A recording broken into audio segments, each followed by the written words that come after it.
আসসালামু আলাইকুম রহমতুল্লাহ।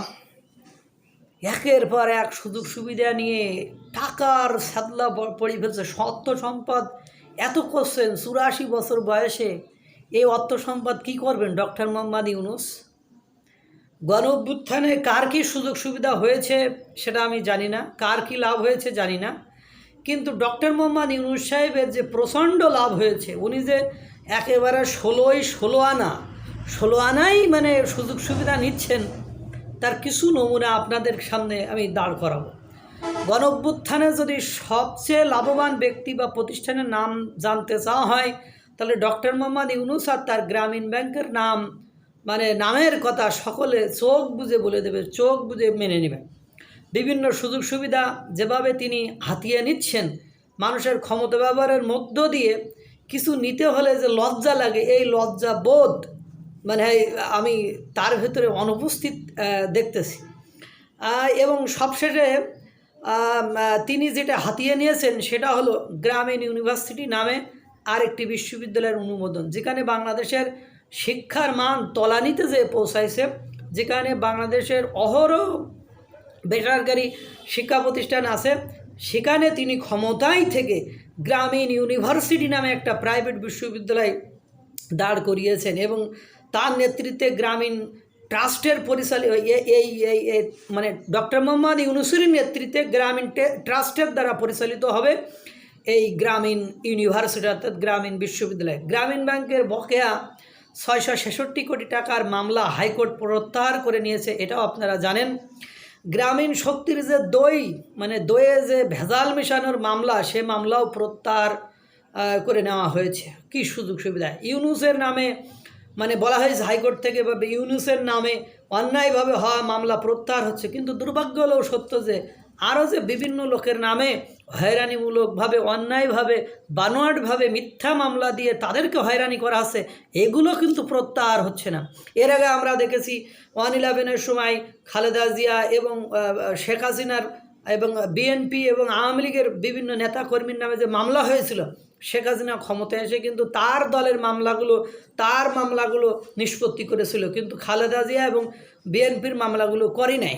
এখন কথা হলো সব ইউনূসের মামলা, তাহলে কোন নতুন বন্দোবস্ত হলো, কোন ভালো মানুষই হলো, কোন ভালো কিছু আমরা পেলাম?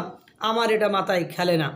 এবারে আরও সুযোগ সুবিধা, কী সুযোগ, আরও কত সুযোগ সুবিধা আগামী 5 বছরের জন্য অব্যাহতি পেল। গ্রামীণ ব্যাংক মানে গ্রামীণ ব্যাংকের সরকারের শেয়ার ছিল 25%, সেটি আইন সংশোধন করে নামিয়ে আনা হয়েছে 5%, অর্থাৎ আগামী 5 বছরের জন্য গ্রামীণ ব্যাংকের কর মাফ।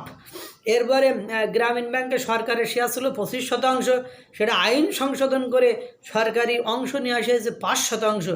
এরপরে দেখেন বিদেশি বিনিয়োগের স্বীকৃতি বলো গ্রামীণ ট্রাস্টের শেয়ার।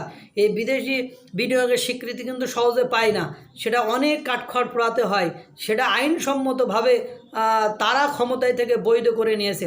এবং আপনারা জানেন স্টার্লিং, ইলন মাস্কের আমেরিকার, ওনার ক্ষেত্রে ডক্টর মোহাম্মদ ইউনূস নিজেই প্রপোজ করেছেন যে এখানে লোকাল এজেন্ট হিসাবে তিনি গ্রামীণ ফোনকে ইউজ করতে পারেন। অর্থাৎ এরা ক্ষমতায় থেকে এই ধরনের প্রস্তাব দেওয়া, তিনি এটা করে শপথ ভঙ্গ করেছেন, এটা কিন্তু কেউ বলছে না, এটা নিয়ে কেউ কথাও বলছে না। এরপরে দেখেন রোহিঙ্গাদের আপনারা ফেরত পাঠাবেন চিন্তা ভাবনা করতেছেন না, বা জাতিসংঘের মহাসচিব বলে যে আমি ফেরত পাঠাবো, বা ডক্টর মোহাম্মদ ইউনূসের এই দিন না হলেও পরে দিয়ে ফেরত পাঠাবো, কিন্তু দেখেন এরা ফেরত পাঠানোর জায়গায় তাদের স্থায়ীভাবে রাখার কি পরিকল্পনা হয়েছে। রোহিঙ্গাদের মধ্যে ক্ষুদ্র ঋণের প্রস্তাব এসেছে জাতিসংঘের মাধ্যমে, তা আপনারা তো বোঝেন জাতিসংঘে এমনিতে কথা বলে না। আর এই ঋণের মাধ্যমে রোহিঙ্গারা যে বাংলাদেশে স্থায়ীভাবে বসবাস করবে, মানে ক্ষুদ্র ঋণের বসবাস করবে, সেটি আমরা বুঝতে পারছি। এবং এই ক্ষুদ্র ঋণ কাদের মাধ্যমে দেওয়া হবে? ওই গ্রামীণ ব্যাংক বা গ্রামীণের যে প্রতিষ্ঠান, ওই প্রতিষ্ঠানের মাধ্যমে এই ক্ষুদ্র ঋণ তাদেরকে দেওয়া হবে। এবং এটার মাধ্যমে রোহিঙ্গারা, কারণ ঋণ দিয়েছেন তো ওরা তো হঠাৎ করে যদি ওই দেশে পাঠাই দেন, তো ঋণের টাকা কোন জায়গায় ঘুরে? অবশ্য আমাদের কাছে মনে হইতেছে তাদের ঋণ দিলে তারা যে মানবতার জীবনযাপন করতেছে, তারা ভালো বেটার লাইফ ফিল করবে বা বেটার লাইফ লিড করতে পারবে, কিন্তু কথা হলো তারা তো স্থায়ীভাবে এদেশে গেড়ে যাচ্ছে, এটাও বুঝতে হবে। এরপরে দেখেন তিনি সব সুবিধা নিচ্ছেন, তিনি ভালো থাকলেই দেশ ভালো থাকবেন থাকবে এরকম মনে হচ্ছে, সেই জন্য তিনি বলছেন দেশ খুব ভালো চলছে। বিদেশি সকল মিডিয়া সব কিছুতে বলছে দেশ খুব ভালো চলছে, দেশে কোনো সমস্যা নেই, আগের চেয়ে ভালো আছে। কিন্তু আমরা তো জানি জনগণের কি কি ফেটে যাচ্ছে, কি কি ছিঁড়ে যাচ্ছে, কিভাবে নাবিশ্বাস বের হচ্ছে। আল্লাহ তাআলা আরও সুযোগ সুবিধা ডক্টর মোহাম্মদ ইউনূসকে নেওয়ার তৌফিক দান করুক। ওমা তৌফিক ইল্লা বিল্লাহ। আসসালামু আলাইকুম ওয়া রাহমাতুল্লাহ।